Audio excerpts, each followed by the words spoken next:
Bom dia, são 10h23. Vamos então à edição desta semana do Visto de Fora. Sempre à sexta-feira conversamos sobre os temas da semana com o Olivier Bonamici, que está aqui connosco e já teve a sua pequena participação no início. Bom dia, Olivier. Bom dia a todos. Temos também a Begonha, que hoje entra à distância a partir de Vigo. Buenos dias, Begonha, que tal? Bons dias, buenos dias, bom dia, em galego, em português e em espanhol. Muito bem, conforme a hora e o local onde esteja a sintonizar. Para lançar as questões sobre a atualidade, temos também, como é habitual, o Miguel Coelho. Bom dia, Miguel, vamos a isto? Sim, bom dia, vamos lá, claro, porque temos, aliás, até muitos temas para comentar da atualidade nacional e da Europa. Lembro, de resto, que o Visto de Fora é uma parceria da Renascença com a Euronet, a rede europeia de rádios. Euronet Plus. E começávamos já por falar do relatório sobre a coesão económica, social e territorial na União Europeia, que foi conhecido esta semana e que tem várias conclusões interessantes. E uma delas é que, se não fossem os fundos estruturais, o impacto da pandemia teria sido muito pior. Isto prova, Olivier, que se não tivesse sido a flexibilização dos fundos, a possibilidade de utilizar os fundos para outros fins, podíamos ter tido uma situação ainda mais grave?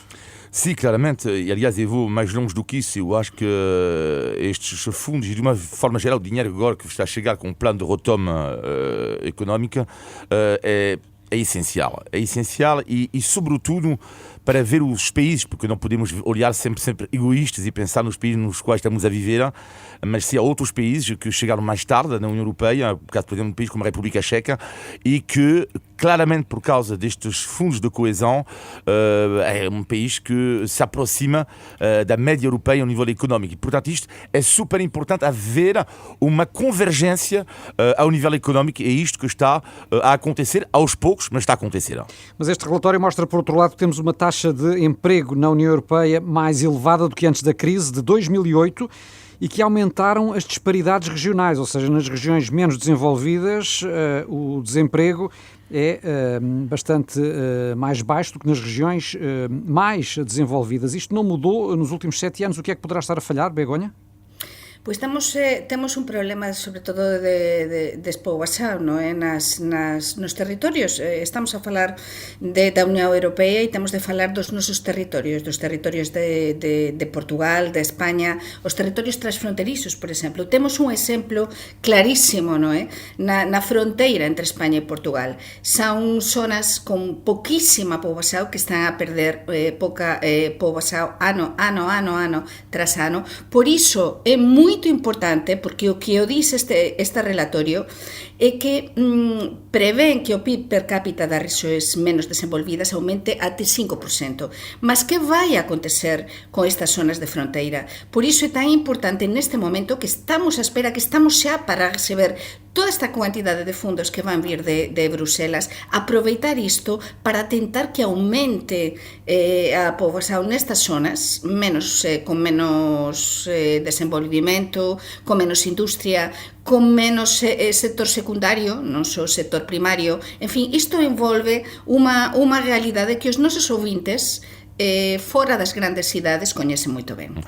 Se me permite, Miguel, só queria acrescentar em relação a este ponto algo que eu acho talvez o mais interessante do relatório da coesão, que é algumas regiões, tipo Andaluzia em Espanha, uma parte da Grécia, uma parte do Portugal, estão numa fase de estagnação, algo que Bruxelas chama de armadilha do desenvolvimento. Ou seja, a partir de um certo nível, apesar do dinheiro que está a chegar lá, não conseguem passar desta fase.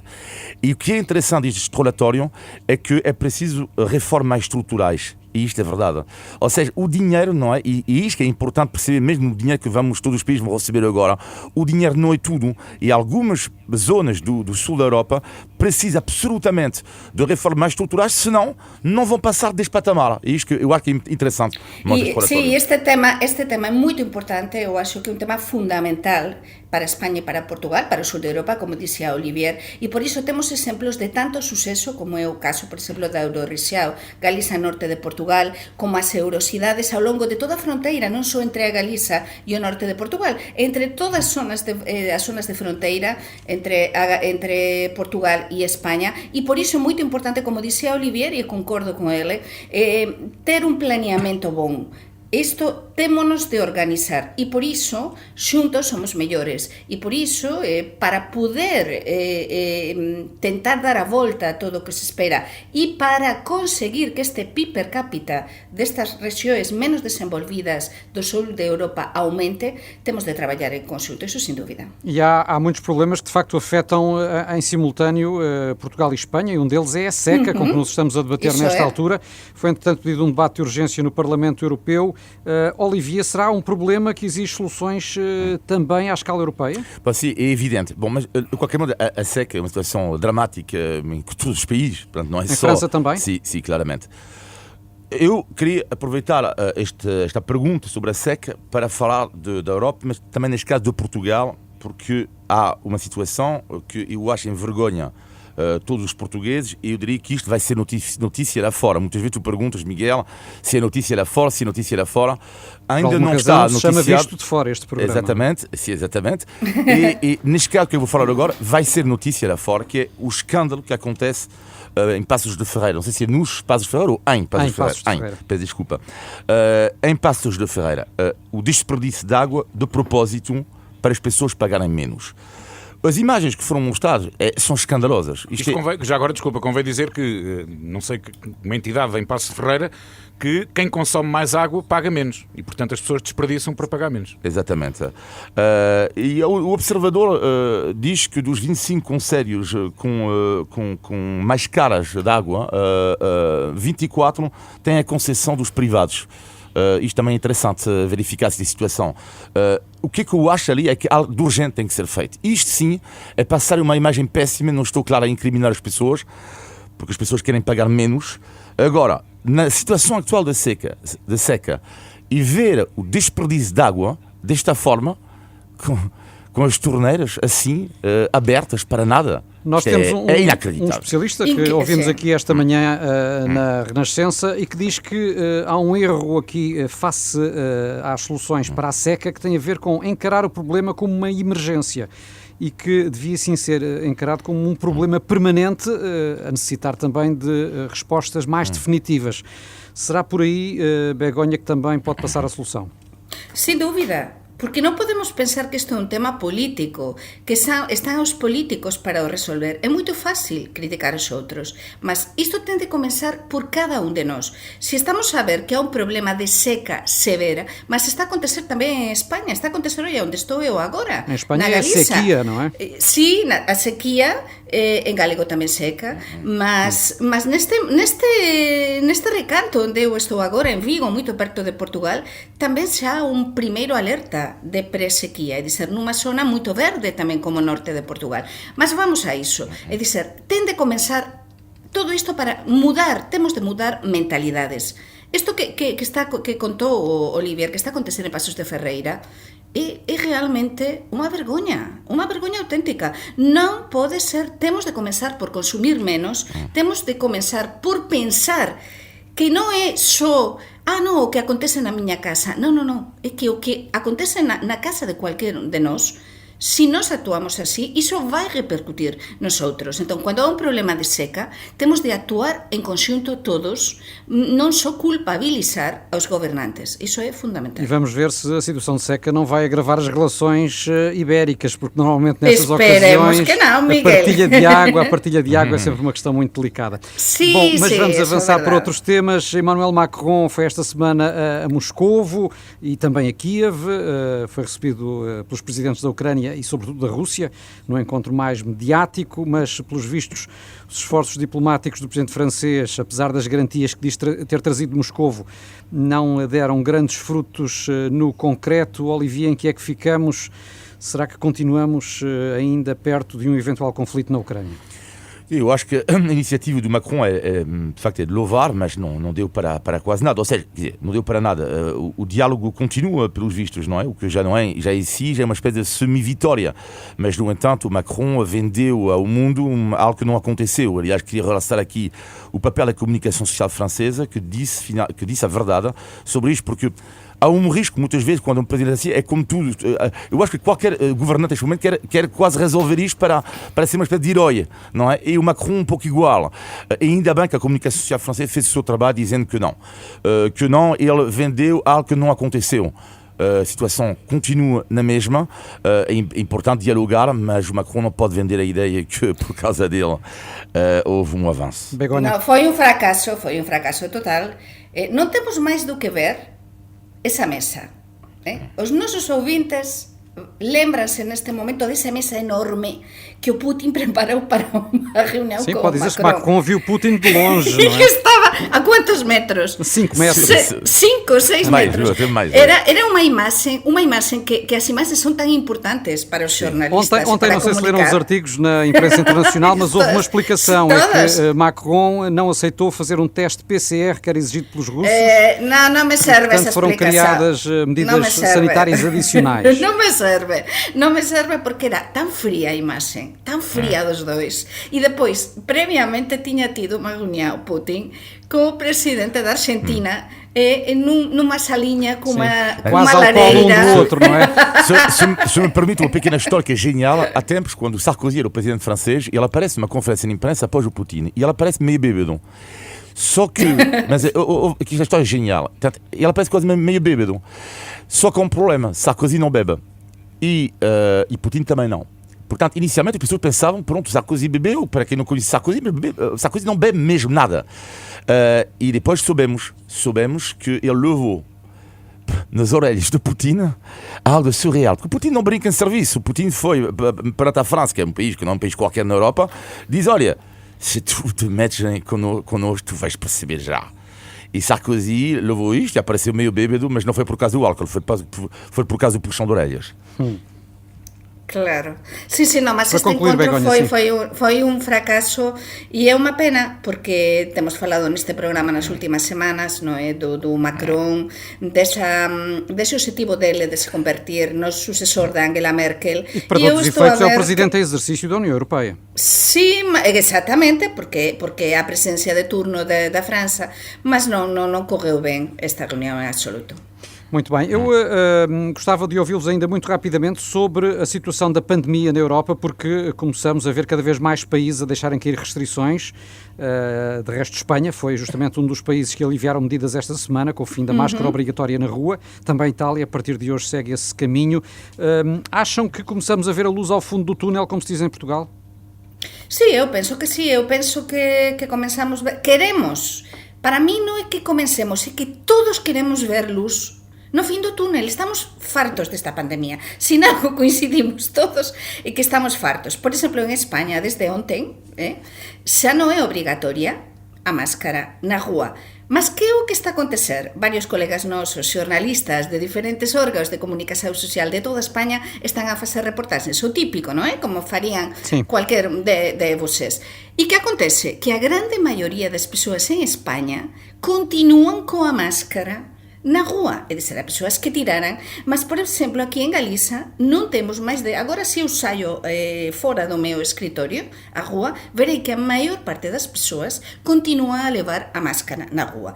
É verdade que sí, que é unha sensación máis de tranquilidade, de liberdade, mas penso que as persoas aínda teñen moito medo. E no caso de España, por exemplo, xa se alicerarán todo o que son as restrições no caso dos horarios, por exemplo, na hotelaría, é dizer, xa non é horarios límite nas discotecas. Teñen, por exemplo, nos bares de copos, todo iso. Sim. São os horarios que estão estabelecidos por lei. E há já até países que começam, nomeadamente países nórdicos, a acabar com os isolamentos. Pode ser, Olivier, aquele final de pandemia porque todos ansiamos há 2 anos? Tem algum problema, alergia, diria que até quase, com esta expressão, a luz ao fundo do túnel. Um tipo de trauma, porque seria interessante reouvir o Visto de Fora de julho de 2000 ou julho. Sim. Acho que a luz ao fundo. É verdade. Claro. E binga! O micro não chega, portanto, tem algum receio mesmo assim. Não, Por isso é melhor dizer queremos, mais do que não é? Havia era a continuação do túnel e nós não sabíamos. É isso, exatamente. Bom, são 10h37. Lembro que estamos no Visto de Fora, é um programa que fazemos aqui na Renascença todas as semanas, em parceria com a Euronet, a rede europeia de rádios. E vamos avançar, Paulino, porque temos a atualidade nacional também para tratar. Euronet Plus. E por cá temos agora este caso inédito que causou nas últimas horas preocupação. O Judiciário deteve um jovem que estaria a preparar um ataque na Faculdade de Ciências da Universidade de Lisboa para o dia de hoje, precisamente. Este caso, como é que o acompanharam? E pergunto se despertou já algum interesse em Espanha e França, nomeadamente. Olivier. Sim, despertou algum interesse, mas, no entanto, é preciso ver que em França, neste momento, existe o processo do Bataclan ainda com... Sim, não falta experiência de fenómenos violentos em França. Exatamente. Bom, o que eu achei interessante neste caso em si, para já, de louvar como evidente o trabalho da Polícia Judiciária Portuguesa, que é inacreditável, porque podíamos ter tido um massacre. E depois a questão que, desde ontem, que é uma palavra, depois vou explicar porque para mim isto é importante, que é a palavra terrorismo. Bom, incomodou-me esta palavra, incomoda-me ainda. Aliás, esta manhã no Jornal Público, achou eu, alguns especialistas também concordam no facto de dizer que não se deve chamar ainda terrorista, porque a palavra terrorismo implica que tenha razões ideológicas. Agora vocês podem dizer que isto afinal não é importante, mas é importante. Porquê? Porque vai depender em função do combate e a análise deste caso. Porque não podemos dizer que não é apenas só um fait divers, é algo de muito mais do que isso. Resta saber se esta criança, este rapaz, tem problema psicológico, se tem ou não, qual é a ideologia, se é de facto uma tentativa terrorista. Se é uma tentativa terrorista, ou seja, de razões ideológicas, a análise não poderá ser a mesma que se não é. Portanto, eu acho que para mim, neste momento, isto é também importante ver exatamente o que é que ele tinha na cabeça. Sim, Espanha, Begonha, também tem, como dizíamos a propósito de França, muitos casos violentos, bastante mais do que Portugal, claro. Também daí a forma como este caso aqui está a ser encarado pelo fenómeno inédito de que se reveste, mas seja como for, há um pormenor aqui importante, é que veio mostrar a importância da cooperação internacional, porque o alerta foi dado pelo FBI. Exactamente, mas non só este alerta do FBI, temos de pensar tamén no papel importantísimo que faz Europol, a nosa Europol, a cooperación que existe entre as policias europeas e concretamente entre as policias de España e Portugal, mas neste caso foi FBI e tamén imagino que Europol, porque como este rapaz de 18 anos, lembremos que ten 18 anos, é de Fátima, e é un rapaz que ten, Olivier falaba do perfil psicolóxico, é un perfil psicolóxico, pelo que eu estive a ver e pelas declarações dos especialistas, moito parecido ao de cualquier rapaz que ten tentado atentar nos Estados Unidos, noutros pontos da Europa, como España, como França. É un perfil moito parecido, unha persoa un rapaz que se isola, que comeza a visitar este tipo de sites para estes rapaces, estas persoas que queren atentar, que se radicalizan, e por iso foi que o FBI e as polícias internacionais alertaran a Portugal sobre iso. Por iso esta cooperación e esta colaboración é tan importante.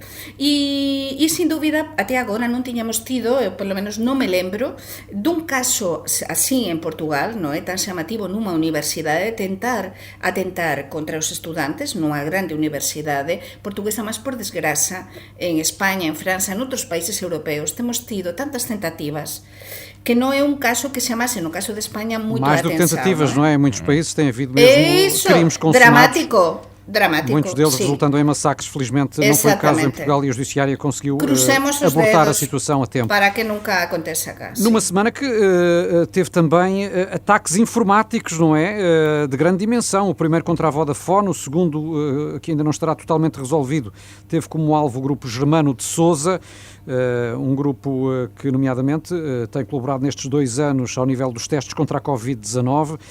Estes casos tiveram também impacto noticioso nos vossos países, Olivier, em França, como foi?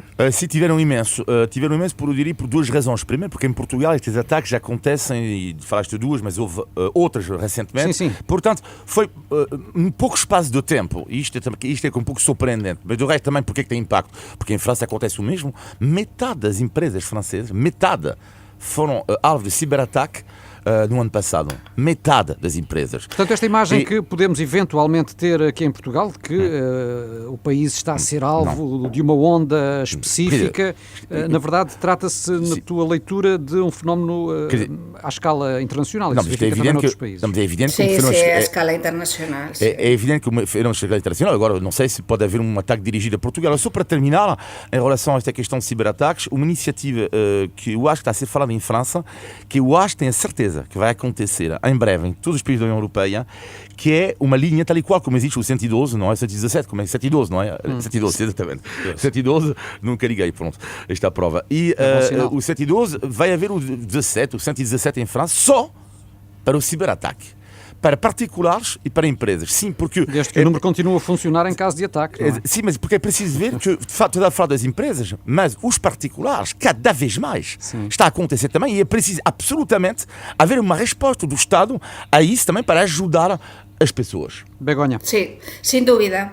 Tende a haver unha solución, unha saída, unha resposta, un amparo para todas as persoas que lle acontece, non só as grandes empresas, sino tamén os particulares.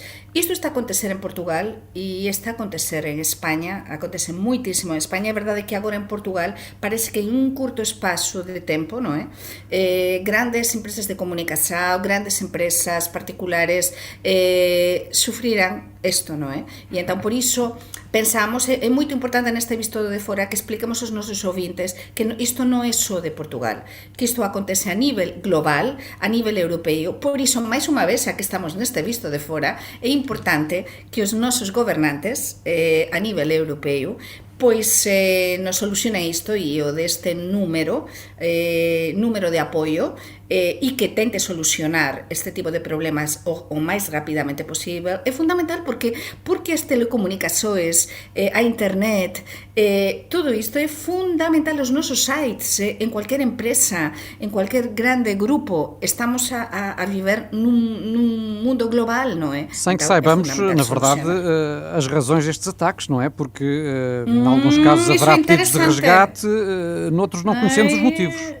Exatamente, es que há uma vida paralela. Estes hackers, não é? Estas pessoas, estas empresas, estes grupos que estão por trás de tudo isto, quem é que são? Onde estão? Não se sabe, não é? Onde estão? Quem é que está a coordenar tudo isso? O que é que parece, Olivier? Haverá a intenção de mostrar as fragilidades do sistema, gerar confusão? Haverá outras intenções? Isto não sei, sou incapaz de responder a isso. Isto vai ser interessante, e até assustador, porque é preciso ter muito cuidado. Eu acho que é um artigo brilhante escrito por um advogado esta semana no Público, que ele diz cuidado com esta teoria dos chamados Robin dos Bosques, porque há tal teoria demagoga, absolutamente demagoga, de algumas pessoas que dizem isto é ótimo, porque afinal vamos saber tudo, mas nem tudo na vida não se deve saber. Isso também é assustador. Bom, faltam 14 minutos para as 11 da manhã. Vamos em frente. Está na altura de um momento que ninguém dispensa no Visto de Fora, que é o momento da língua portuguesa. Portugal! Índice de Tugalidade. Hoje queremos mesmo saber o significado de uma expressão que é à medida do Olivier e da Begonha e que, para mais, são bons apreciadores de boa comida. Ok? Ora, então o que quer dizer pão, queijo, queijo? Sí, nós temos en español al pan e al vino. Então, é como clarificar unha situación, non é? Nós, por exemplo, na terra onde eu nasci, na Rioja, esta expresión. Daí é o vino, claro. Exatamente, da Rioja, que é magnífico. Clarificar, quando queres clarificar, ser muito frontal com algo. Dá-me um exemplo. Não sabia. Não, tu és pão, queijo, queijo. É assim, não deixas nada por dizer, és uma pessoa frontal. É? Dizes o que pensas. E direta, exatamente. Vou dizer a alguém que é frontal, tu és pão, queijo, Olha, queijo. aquele é pão, queijo, queijo. Então é o mesmo. É isso mesmo. Então, É o mesmo. Esta frase vou dizer. Olha, mas gosto do pão, vinho, também gosto. Há outra expressão portuguesa que é semelhante, que é não ter papas na língua. Ou então, exatamente. Mas tu dizes a uma pessoa, tu és pão, queijo, queijo. Ou então referes-te a outra pessoa dizendo aquela pessoa é pão, queijo, queijo. Com ela é pão, isto é queijo. genial, eu tenho uma expressão similar que é dizer tudo como aos malucos. Isto é genial. Adoro. Olha, hoje ganhei eu. Muito bem. De Tugalidade. Pois bem, e antes de fecharmos, temos ainda, como sempre, o positivo e o negativo. Begonha, o teu negativo. Pois o negativo ten a ver con algo que aconteceu en España que a mí, como sempre, me fez comparar España con Portugal e pensar no grande país que eu quero tanto, que é Portugal, mas que precisamente en termos de ordenado dos traballadores non fica moito ben na fotografía, non é? Estes días que tanto se criticaba en España que o ordenado mínimo agora se impús en 1.000 euros, non é? E moitos empresarios dicen que non van conseguir pagar isto, mas é que temos en España ordenado mínimo en 1.000 euros xa. Cual é o ordenado mínimo en Portugal? E, sobre todo, para mí o principal problema, por iso me fez pensar, e para mí é o peor da semana, é que a grande maioría dos traballadores portugueses gañan moito pouco, e moitos deles están moito ben preparados. Entón, aínda que suba tamén o salario mínimo interprofesional en Portugal, grande maioría dos traballadores receben moito pouco. Pessoas altamente qualificadas que muitas vezes recebem pessoas que não qualificadas, não é? Sim, eu, infelizmente, exatamente. tenho um exemplo lá em casa. Olivia, o teu negativo? O meu negativo tem a ver com o facto de em Portugal haver cada vez mais comerciantes que não têm nem multibanco nem MBWay. Quando é para não pagar a taxa de multibanco, eu entendo. Agora, a grande questão que eu faço aqui é quando se fala cada vez mais dos abusos em Portugal em relação ao RSI, acho muito estranho ninguém falar de ok, mas não há multibanco e não há MBWay, eu tenho que pagar ao vivo. Onde é que vai esse dinheiro? Onde é que vai? Onde é que vai? Uma caixa Tupperware, ou uma caixa Tupperware. Onde é que vai? Sim. Ou uma caixa de sapatos que está escondida no onde é que no vai? balcão. Portanto, todos temos que pagar impostos. Pois é. E a grande questão é isso, e acho muito estranho que nenhum partido político, porque lá está, politicamente é ainda mais incorreto, acho muito estranho que ninguém pega nisto para realmente saber onde é que anda o dinheiro. Fazemos assim, quando nesses casos pagamos em dinheiro, pede-se fatura e está a andar. Sim. Eso é, Mas exactamente. Está nas nossas mãos. Ora bem, o teu positivo, Begonha. Como eu sou máis positiva que negativa, teño 3 cousas moito positivas desta semana. Não é o teste Covid, pois não? Primeiro, Día da Radio, parabéns pela emisión conxunta, Día da Radio, temos de celebrar o noso media, o noso órgano de comunicación social que nos amamos, non é? Que é a radio. Depois, onten se celebrou o 10º aniversario da Eurocidade Tui Valença. É un exemplo, eu que gosto tanto do norte de Portugal e da Galiza, un exemplo maravilloso de cooperación a un lado e outro da fronteira. Si realmente que non há diferenza entre o norte de Portugal e a Galiza. E depois, Paulino, eu sei que vas gostar disto, porque como eu estive en Valença, que eu adoro Valença, do Miño, esa fortaleza. Tamén eu. Ai, que bacallau comín. Que bacallau comín en Valença. O bacallau a Fortaleza. Ai, que maravilla. Iso si, non xantei, Adoro. Porque fiquei con moito cheia. Olha, maravilloso.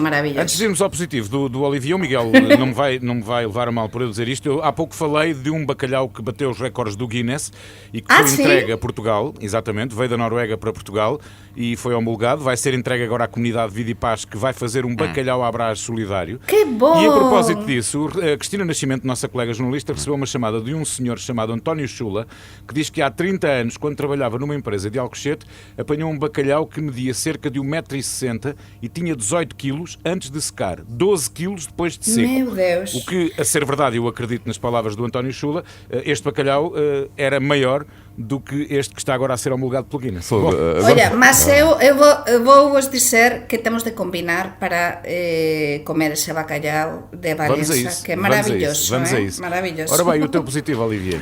O meu positivo tem a ver com algo que, lá está, vivo aqui há 25 anos e algo que os portugueses às vezes não veem, porque eu fico surpreendido porque não existe isto em França e acho algo de magnífico em Portugal, que é quando tu estás numa mesa de restaurante, de tasca, estava a observar isto no outro dia, que é quando tu pedes uma dose, não é? E não vou falar da quantidade de comida, já falamos disso várias vezes aqui, não é isso a questão. O que fica abismado, aqui em França, quando há duas pessoas que comem, não é? Tens que pedir 2 pratos. Não tens hipóteses. Não conheço, nunca aconteceu em França, pedir um prato. Eu acho algo super democrático. em Portugal haver pessoas, por exemplo, um casal idoso que não tem uma boa reforma, pede um cozido, vamos imaginar, a 8 euros, E que dá para os com a dois. capacidade de partilhar. Ou seja, dá 4 euros para cada um. Claro. E eu acho que isto é uma sorte de viver num país assim, que abre os olhos também, que dá a possibilidade de fazer para quem não tem a capacidade Tens financeira. bons E exemplos. as doses enormes, Já as agora doses temos- enormes de temos Temos Portugal. bons exemplos, sobretudo no norte de Portugal há muito esse hábito Isso é, isso é. de doses generosas para partilha. Temos um restaurante aqui perto da Renascença que também o faz, mas também há, infelizmente, outros restaurantes que têm lá uma plaquinha a dizer, ou na emenda a dizer, as doses são individuais. Pronto, ficou então visto de fora aqui na Renascença, todas as semanas, sim, Sim, só uma última palavra ao Miguel Coelho. Miguel, Sim. Miguel, és pão, queijo. Pronto, desculpa, era só isto. Era só isto. Achou que todos, achou que Foi um todos. prazer dizer isto, desculpa. Mas já não me chega a esta hora, já estou a pensar no almoço. Adoro isto. Conhecendo o Adoro. Miguel como eu conheço há muitos anos, o Miguel é pão, queijo, vinho. Bom, Isso é, isso já é, isso sabe é. que pode enviar os seus comentários e sugestões para vistofora@rr.pt. Olivier, Obrigado. Begonha, Miguel, muito obrigado. Bom fim de semana. Um abraço, bom fim de Bom semana. fim de semana.